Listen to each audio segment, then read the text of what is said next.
nganong nalubog man sa utang ang nasod sa Pilipinas.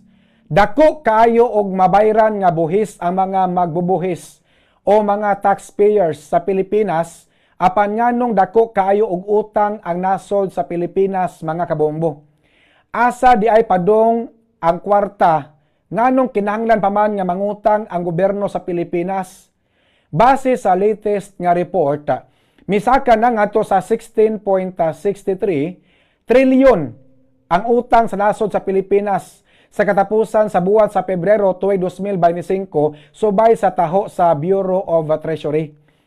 Bisan panini aga Treasury mipahibaw nga manageable o nahisubay ra gihapon kini sa target sa gobyerno nga nagsuporta sa pag-uswag sa ekonomiya samtang gisiguro ang fiscal sustainability, mga kabombo.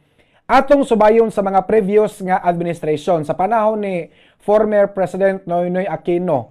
Sa iyang administrasyon 2010 ngadto sa 2016, pagka 2016 nagbilin og 6.9 trilyon nga utang si Noynoy Aquino. Nyantong pagbiya niya sa Malacañang pagka 2016. Malikon ako ha, 6.9 trilyon ang gibilin nga utang ni Noynoy Aquino pagka 2016.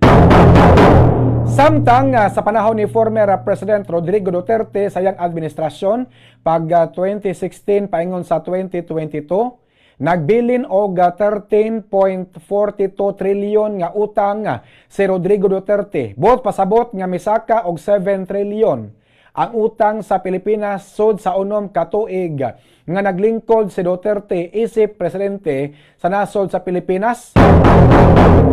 Balik ko na kuha pag 2022 13.42 trilyon ang utang sa Pilipinas nga gibilin ni former President Rodrigo Duterte, mga kabombo.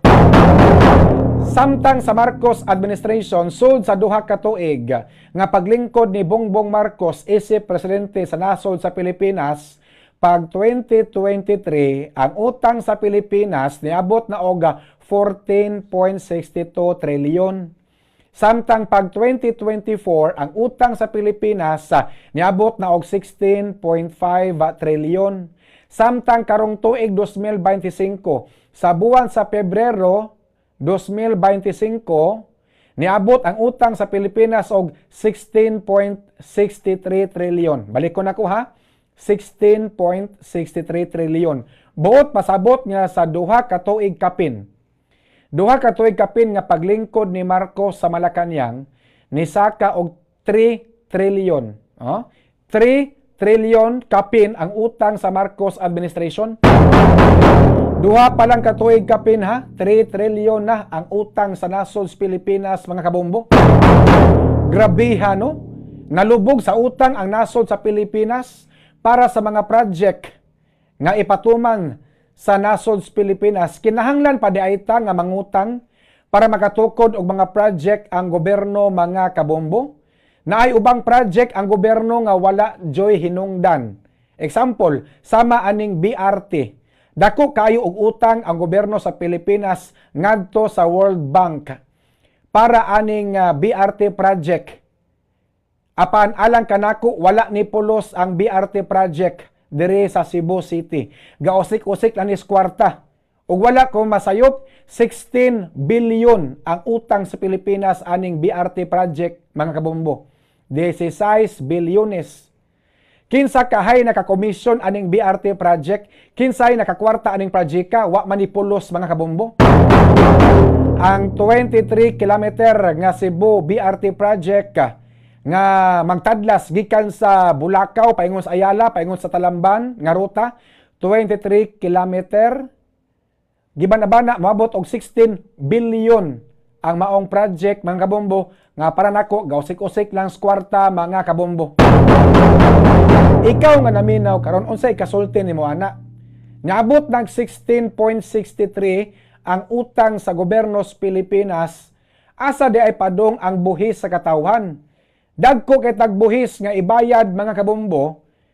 Unya ang nahitabo, sigig pangutang ang gobyerno sa Pilipinas ngadto sa World Bank.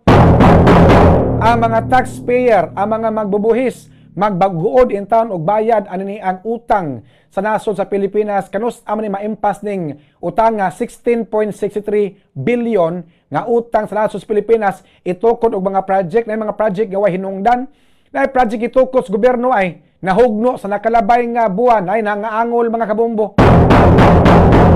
Mao na, no? Ako pangutana, asa padrong ang buhis sa katawhang Pilipino? Asa ang padrong sa taxpayers money? Ngano mangutang patag kwarta sa World Bank para magtukod og project? Wa di ay kwarta ang nasod sa Pilipinas para magtukod tag mga proyekto, mga kabombo? Kinahanglan palita mangutang sa World Bank para makatukod tag project? Dako tog utang ang Duterte administration gumikan sa Build program ni Duterte. Tungod sa Build program ni Duterte, daghang project ang gi-implementar, nakautang og dako ang nasod sa Pilipinas, samutan pa sa utang sa Pilipinas gumikan sa pandemic. Namalitag mga mahal kayo nga mga face mask, face shield, mga alcohol, PPE ug uban pa, gisakyan ang kahigayunan mga kabombo, mahal kayo mga face mask, face shield, PPE, alcohol ug uban pa.